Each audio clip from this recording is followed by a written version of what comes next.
Warahmatullahi wabarakatuh. Waalaikumsalam warahmatullahi wabarakatuh. Bu Rofi, terima kasih waktunya kepada saya untuk wawancara hari ini tentang pengambilan keputusan sebagai kepala sekolah. Mungkin bisa diperkenalkan dulu. Oke, kenalan dulu ya. Iya. Nama saya Rofiatul Adawiyya, biasa dipanggil Bu Rofi. Saya di sini sebagai kepala sekolah SD Semen Gresik. Bu Rofi sudah menjabat sebagai kepala sekolah ini sudah berapa lama? Sudah 6 tahun. 6 tahun berarti Ya. sudah lumayan banyak pengalaman tentang pengambilan keputusan. Ya, sedikit banyak adalah pengalaman-pengalaman. Bu Rofi, pasti dalam sehari-hari ini tidak mungkin dalam menjalankan tugas tidak ada suatu persoalan atau permasalahan. Nah, yang mau saya tanyakan Bu Rofi, kira-kira bagaimana Bu Rofi bisa mengidentifikasi suatu persoalan itu dikatakan sebagai suatu dilema etika atau tujuan moral? Ya, dalam kehidupan ini semuanya itu pasti menghadapi permasalahan dilema etika. Namanya dilema yang membuat kita semakin bingung kalau kita menghadapi persoalan. Nah, untuk mengidentifikasinya itu paling tidak saya itu harus tahu permasalahan dilema etika ini. Yang pertama itu pengaruhnya kepada siapa saja. Kemudian yang kedua, saya harus bisa menganalisis faktor resiko. Nah, artinya kalau resiko itu kita memilih atau mempertimbangkan kelebihan, kekurangan, keuntungan, kerugian. Mana sih yang paling keuntungannya yang paling terbesar? Nah, itu yang menjadi rujukan kalau dalam mengambil keputusan dilema etika tersebut. Berarti saya garis bawahi menganalisis Resiko, resiko. Jadi ya. mana yang risikonya kecil itu. Yes. Dalam pengambilan keputusan sudah dijelaskan tentang analisis risiko. Berarti adakah suatu langkah atau prosedur dalam pengambilan keputusan terkait dengan nilai-nilai kebajikan? Iya, nah itu tadi kalau namanya dilema etika, semuanya dua-duanya itu pasti mengandung nilai-nilai kebajikan. Nah, dalam mengambil keputusan yang terbaik, menganalisis resiko, nah itu yang pertama. Kalau mungkin ya pengalaman juga ya di sekolah saya itu kita punya tim pendidik gitu ya, kita punya tim pendidik. Jadi ketika ada suatu permasalahan yang sudah saya alami di sini, ketika ada suatu permasalahan di sekolah, itu saya bersama tim, nah itu selalu diskusi dulu. Apa sih yang terbaiknya nanti, apa sih kekurangannya, itu saya mencari data-data yang valid, data yang relevan, yang paling bagus. Nah itu nanti yang akan jadi bahan diskusi, nanti yang jadinya itu merujuk ke hal-hal yang paling keuntungannya itu paling terbesar, kelebihannya yang paling banyak, minim sekali resiko. Mungkin itu langkah-langkahnya. Jadi mengumpulkan tim untuk diskusi, kemudian mencari data, kemudian kita sepakati mana sih yang terbaik. Pada akhirnya keputusan itu berada pada, kalau saya sebagai pimpinan, akhirnya kepada seorang pimpinan. Seperti itu. Apa Bu Rofi punya tata kelola atau jadwal dalam pengambilan keputusan? Misalnya keputusan ini harus diambil di tempat, ataukah ada waktu atau jangka waktu tertentu dalam pengambilan keputusan? Ya, namanya tata kelola atau tata jadwal untuk pengambilan keputusan ya itu kalau keputusan kita lihat dulu. Yang pertama itu kita lihat dulu apakah keputusan ini urgent atau tidak. Nah, kalau dirasa keputusan ini benar-benar urgent atau mungkin ya kurang bisa ada waktu, itu harusnya saya tidak boleh mengambil di tempat ya. Jadi harus benar-benar kita pikirkan karena kan demi kebaikan semuanya. Keputusan ini kan kita memandangnya bukan hanya terhadap diri saya pribadi sendiri, tapi untuk khalayak umum. Nah, kalau di sekolah ini kan untuk semua kalangan. Nah, jadi harus ada jadwal, harus ada mana sih yang waktu yang harus kita perlukan. Yang paling penting itu kita perlukan untuk diskusi. Ya, diskusi dulu yang seperti saya katakan tadi, saya harus menyediakan waktu dan mengundang tim pendidik itu untuk mendiskusikan dilema etika ini, keputusan mana yang terbaik. Kemudian setelah itu saya harus punya target waktu. Ini harus segera diambil keputusan. Setelah saya mempunyai waktu untuk diskusi, kemudian mengumpulkan data-data yang valid, data-data yang relevan, itu saya harus segera mungkin mengambil keputusan. Nah, apapun itu keputusan berada pada seorang pimpinan seperti itu. Bu Rofi tadi mengatakan di sini ada tim, berarti ada juga orang-orang di belakang Bu Rofi yang membantu Bu Rofi dalam suatu pengambilan keputusan seperti itu, Bu Rofi. Iya, benar. Di sini saya tidak semena-mena untuk mengambil keputusan secara sepihak, karena kita kalau di sini pengalaman saya adalah sekolahan, karena kita sekolah. Jadi saya punya tim. Tim itu ada tim kecil, ada juga tim keseluruhan dari guru. Nah, kalau tergantung nanti kalau permasalahannya atau pengambilan keputusan itu harus melibatkan semua guru. Nah, semua tim pendidik itu saya libatkan semuanya. Tapi kalau ini sebatas keputusan yang sangat urgent yang hanya bisa saya lakukan dengan tim kecil, itu saya akan mengajak tim kecil. Tim kecil itu terdiri dari ya pimpinan atau wakil kepala sekolah seperti itu. Jadi tergantung dari permasalahannya, Bu. Ya, jadi betul. orang-orang yang membantu itu juga kita melihat permasalahannya seperti apa. Iya. Nah, Bu Rofi, kira-kira menurut Bu Rofi selama 6 tahun ini hal-hal efektif apa yang Bu Rofi rasakan ini efektif dalam mengambil keputusan untuk menghasilkan keputusan yang terbaik? Iya, kalau pengalaman saya hal yang paling efektif itu yang pertama, pengambilan keputusan dilakukan seorang kepala sekolah atau pimpinan itu saya tidak boleh egois. Ya, tuh. Karena kita harus memikirkan semua halayak umum. Ya, itu yang pertama. Kemudian yang kedua, saya selalu mengajak diskusi. Ada waktu untuk diskusi, selalu itu. Karena dalam diskusi itu saya menanyakan atau mendaftar atau menulis data-data yang relevan. Ini untuk apa? Ini tujuannya bagaimana? Targetnya apa? Itu. Yang kedua harus mengumpulkan data. Kemudian yang ketiga kita diskusikan bersama faktor atau analisis faktor resiko. Nah, itu harus kita diskusikan mana yang keputusan yang akan kita ambil yang benar-benar kekurangan atau kelemahannya yang sangat minim sekali. Itu. Jadi itu yang paling efektif menurut saya sebagai pengalaman saya di sini. Seperti itu dulu. Ya berarti 3 ya Bu Rofi. 1 Iya. tidak boleh egois, 2 mengumpulkan data yang relevan, dan 3 dalam mengukur faktor risiko. Iya. Luar biasa. Nah, Bu Rofi, dari permasalahan ini kan bisa ada permasalahan yang kecil, sedang, bahkan ada yang berat. Kira-kira tantangan bagi Bu Rofi sebagai kepala sekolah ini dalam suatu pengambilan keputusan itu apa, Bu Rofi? Iya, pasti tantangan itu ada.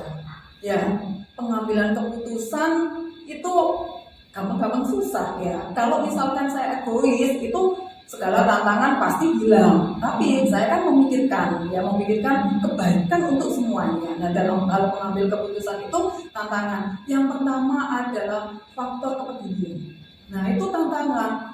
Tapi di situ saya harus bisa memilih ini apakah walaupun terkait dengan faktor kepedulian, tapi kalau misalkan ini adalah tentang kedinasan, saya faktor kepedulian itu harus saya singkirkan.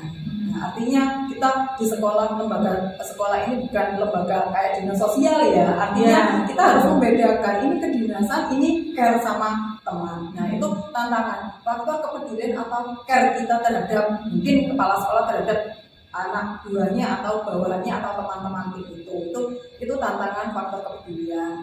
Yang kedua itu ada kita harus merunut pada kayak peraturan.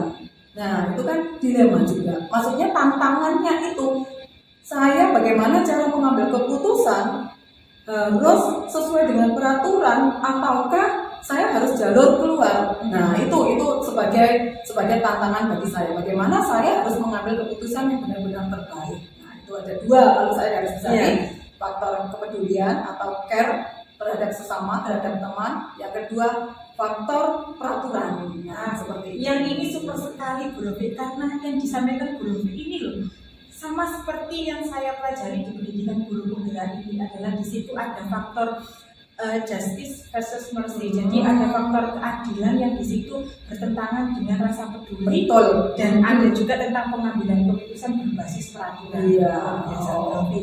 Ya, Bu Rofi, ini terakhir Bu Rofi. Ya. Jadi yang sudah dijelaskan Bu Rofi tadi, kemudian juga pengalaman selama 6 tahun, kira-kira pengalaman berharga apa atau sesuatu yang akhirnya bisa Bro pegang sebagai ini adalah yang harus saya lakukan jika menemui dilema-dilema etika atau tujuan moral tadi. Ya, oke. Untuk apa ya, dari kesimpulan beberapa tadi yang sudah saya ceritakan, ini yang paling efektif, yang paling saya pegang dalam menghadapi dilema. Itu tadi yang sudah saya katakan di awal. Yang pertama itu saya selalu mengajak diskusi. Ya, diskusi dulu. Diskusi ini untuk mengambil data-data yang valid, apa yang kita perlukan. Kemudian yang kedua itu menganalisis faktor resiko. Nah, setelah sudah saya kumpulkan data-data yang valid, apa aja yang saya perlukan, kemudian saya sebagai kepala sekolah saya penentu keputusan. Nah, jadi saya tidak seolah-olah mengambil keputusan itu berdasarkan saya sendiri. Saya nggak boleh seperti itu, nggak boleh egois karena kita milik semuanya kalau di sekolah. Seperti itu dulu. Ya, luar biasa. Bro Fik, terima kasih untuk berbagi pengalaman dan ilmu kepada saya, suatu hal yang sangat berharga. Ya, ini cuma berbagi pengalaman ya. Kita dan sama-sama belajar ya. Sama terus belajar. Terima kasih sekali Bro Fik untuk waktunya dan menemani saya. Assalamualaikum warahmatullahi wabarakatuh. Waalaikumsalam warahmatullahi wabarakatuh. Terima kasih kembali.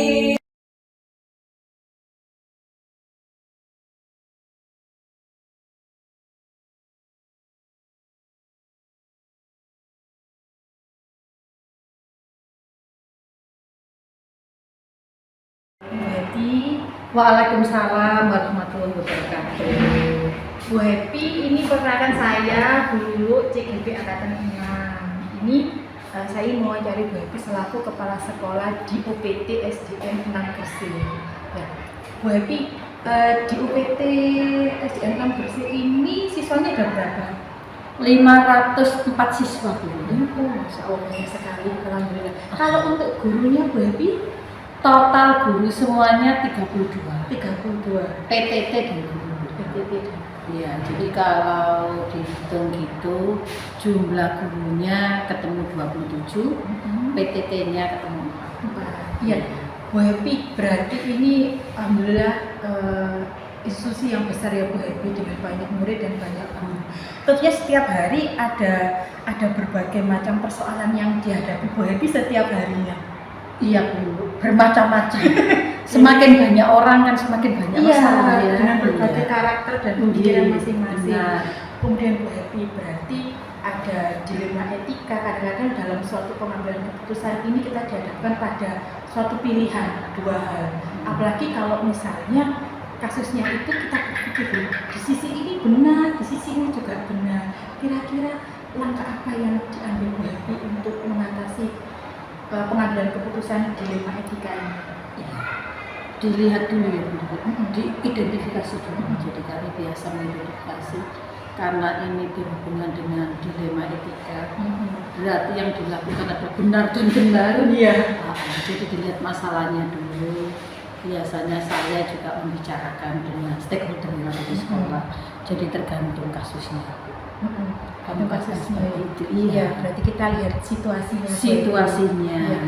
Untuk jangka waktu pengambilan keputusan Bu Happy, manakah itu yang kira-kira keputusan yang harus Bu Happy ambil saat itu juga, ataukah ada juga keputusan-keputusan yang harus Bu Happy pertimbangkan terlebih dahulu dan butuh waktu tertentu untuk menyelesaikannya? Iya, tergantung keputusannya Ibu. Kayak ini tadi saya itu baru ketemu yang namanya, karena kan ada guru yang banyak yang pensiun. Mau tidak mau itu kan kami harus mengambil tindakan yang cepat. Kenapa? Karena ini juga berhubungan dengan murid. Guru ini pensiun, sedangkan kami menambah guru, belum ada pengangkatan PNS atau P3K. Sehingga ya kita harus melangkah dengan cepat. Akhirnya kami ke bukan murid. Guru ini pensiun, sedangkan kami menambah guru, belum ada pengangkatan PNS atau P3K. Sehingga ya kita harus melangkah dengan cepat. Akhirnya kami ke Bukomedel membicarakan masalah itu tadi. saya bilang pas seperti ini Bu. Kebetulan tenaga PTK kami itu ada 4. Jadi saya bilang kepada mereka sudah masuk dapodik, cuman yang jadi masalah adalah ijazahnya tidak linear. Sehingga kemarin saya bilang ini saya kumpulkan, saya ajak bicara face to face, istilahnya peningkatan kemampuan untuk dirinya mereka. Saya bilang ini karena ada guru mutasi, saya juga tidak bisa mengangkat semudah itu karena kami sekolah negeri, karena tidak ada pengangkatan PNS dan tidak ada pengangkatan P3K. Ini sudah ada dari TU ini yang sudah masuk dapodik. Tapi ijazahnya kan nggak linear. Makanya saya ajak bicara gimana misalnya mau kuliah lagi, mumpung ini di dinas sudah menampung aspirasi ijazah S1 tapi hanya kuliah 3 semester. Iya Bu, saya mau. Dari anak-anak yang TU ini tadi ada 3 anak untuk tahun ini. Oke, luar biasa. Berarti kalau saya ambil keputusan dari yang disampaikan Bu Happy, ada hal yang harus cepat diputuskan, tapi ada juga yang harus melalui pendekatan personal terlebih dahulu. Harus dulu. Iya. Personal terlebih dahulu. Oke, Bu Happy pernah tidak ketika Bu Happy suatu pengambilan keputusan itu, tapi hasilnya itu ada yang menentang dari keputusan Bu Happy itu, bagaimana kira-kira yang dilakukan Bu Happy jika ada hal-hal seperti itu? Tetap yang kita lakukan yaitu tadi pendekatan terlebih dahulu. Menentang itu pasti, pro kontra pasti kan gitu. Cuman ya itu dari hati ke hati kita face to face maunya kemana kan gitu. Ya itu tadi ketika dia tidak setuju, sebenarnya saya ini pingin Bu. Yang jadi kendala apa? Kalau kami bisa menemukan win-win solution, why not? Tapi bukan bayarnya dulu Bu, oh halah bayar kuliah berapa gitu kan. Ketemu Bu 3.600.000 sekian. Oke, bisa. Kita kan punya operasi guru. Jadi harus dari hati ketemu, kita carikan solusinya, alternatifnya apa. Ketika mereka menjawab, oke Bu, kami potong gaji. Seperti itu. Jadi temu apa ada itu kolektor. Ya, jadi cari solusinya lah. Oh iya, benar. Jadi kata kuncinya tadi win-win solution, harus dicari solusinya. Iya. Bu Happy, siapa saja orang-orang yang biasanya mendukung keputusan diambil Bu Happy, atau orang-orang yang di sekitar Bu Happy ini bisa Bu Happy ajak untuk berunding misalnya dalam suatu pengambilan keputusan, itu siapa saja? Kebetulan kami ini di SD tidak ada waka-waka, nggak ada itu, tidak ada koordinator. Jadi kebetulan ada koordinator kurikulum, humas, itu saya datangkan, sarklas, ya tergantung masalahnya. Kalau nanti masalahnya di kurikulum, ibu kurikulum saya panggil, saya ajak bincang-bincang. Kemudian setelah sekitar 4 atau 5 orang kami berunding. Setelah itu kami memanggil pemangku kepentingan dalam ini adalah ibu komite. Saya bilang kepada beliaunya, bagaimana Ibu, ini ada masalah seperti ini. Oke, nanti beliau juga bilang istilahnya mencarikan solusi untuk kami. Kalau memang kami perlu ke dinas, pasti diantar oleh beliau. Jadi ayo Bu, kita ke dinas sama-sama. Dalam setiap apapun yang ada di sekolah ini, kami ada masalah selalu. Yang penting ya komunikasi, kolaborasi dengan stakeholder yang ada di sekolah ini. Seperti itu dulu. Oh, luar biasa sekali Bu Happy, bisa saya catat dan ilmu bagi saya juga bahwa komunikasi dan kolaborasi ini sangat penting dengan istilahnya itu guru-guru yang ditunjuk di tingkat manajemen dan komite selalu Bu Happy ya. Iya. Oke, luar biasa sekali. Bu Happy, kemudian ini yang terakhir Bu Happy. Ya. Ini alhamdulillah dari yang disampaikan Bu Happy kan berarti tentang pengambilan keputusan berbasis pimpinan pembelajaran ini sudah berlangsung dengan baik ya di sini. Kira-kira apa yang terus akan dilakukan Bu Happy ke depannya agar budaya positif, kondisi yang positif di sekolah ini tetap terjaga? Iya, ini kebetulan dulu kami juga ada ikut CGP dulu. dia bisa memberikan apresiasi kepada teman-teman, menularkan ilmu yang dia miliki itu ke teman-teman semua. Jadi kemarin itu 10 teman diimbaskan. Setelah diimbaskan saya bilang, ya cok imbas noto. Harus diimplementasikan dan dijiwai sesuai dengan visi yang ada di sekolah kami, sehingga kami bisa mas itu saya datangkan sarklas ya tergantung masalahnya.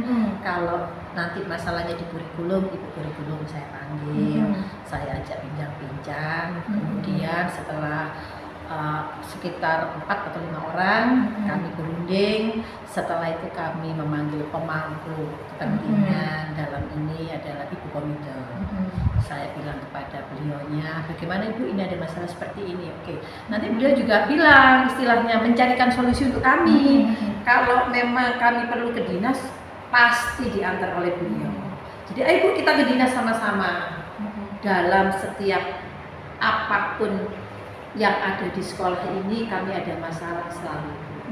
Yang penting ya komunikasi, kolaborasi dengan stakeholder yang ada di sekolah ini. Seperti itu dulu. Oh, luar biasa sekali, Baby. Bisa saya catat dan ilmu bagi saya juga bahwa komunikasi dan kolaborasi ini sangat penting dengan istilahnya itu guru-guru yang ditunjuk di tingkat manajemen dan komite selalu, Baby ya. Iya. Oke, luar biasa sekali. Bu Happy, kemudian ini yang terakhir Bu Happy. Iya. Ya. Ini alhamdulillah dari yang disampaikan Bu Happy kan berarti tentang pengambilan keputusan berbasis pimpinan pembelajaran ini sudah berlangsung dengan baik ya di sini. Kira-kira apa yang terus akan dilakukan Bu Happy ke depannya agar budaya positif, kondisi yang positif di sekolah ini tetap terjaga? Iya, ini kebetulan guru kami juga ada ikut CGP dulu. Dia bisa memberikan apresiasi kepada teman-teman, menularkan ilmu yang dia miliki itu ke teman-teman semua. Jadi kemarin itu 10 teman diimbaskan. Setelah diimbaskan saya bilang, ya cok imbas noto. Harus diimplementasikan dan dijiwai sesuai dengan visi yang ada di sekolah kami, sehingga kami bisa mengikuti apa yang dituntut oleh Pak Menteri, berpihak pada anak, itu nomor 1. Berpihak kepada anak. Iya. Terima kasih Bu Happy, luar biasa sekali wawancara hari ini, ilmu, pengalaman dan sharingnya Bu Happy kepada saya. Semoga apa yang disampaikan Bu Happy ini juga bisa saya lakukan untuk perbaikan-perbaikan. Bismillahirrahmanirrahim. Niat nawaitu lillahi Ya, ta'ala. bismillahirrahmanirrahim. Harus Ya, demi anak bangsa. demi anak bangsa ada di tangan kita. Terima kasih Bu Happy kesempatan waktunya. Assalamualaikum warahmatullahi wabarakatuh. Sama-sama Bu Lilu, kami juga terima kasih dikunjungi